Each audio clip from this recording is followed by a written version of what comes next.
দুপুর বন্ধুরা, আজকে আমি এমন একটা রেসিপি নিয়ে এসেছি যেইটা আমার একেবারেই পছন্দ না, কিন্তু আমি এমনভাবে বানিয়েছি তারপর আঙুল চেটে খেয়েছি, এইটা আমি গ্যারেন্টি দিয়ে বললাম।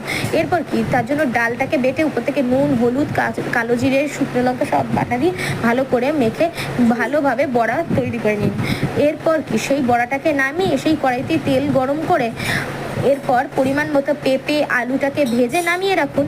সেই তেলের মধ্যে আরেকটু তেল গরম করে পরিমাণ মতো গোটা জিরে, তেজপাতা, শুকনো লঙ্কা দিয়ে ভালো করে কষে উপর থেকে টমেটো কুচি দিয়ে ভালোভাবে একটু নরম হয়ে যাওয়া পর্যন্ত কষে নিন।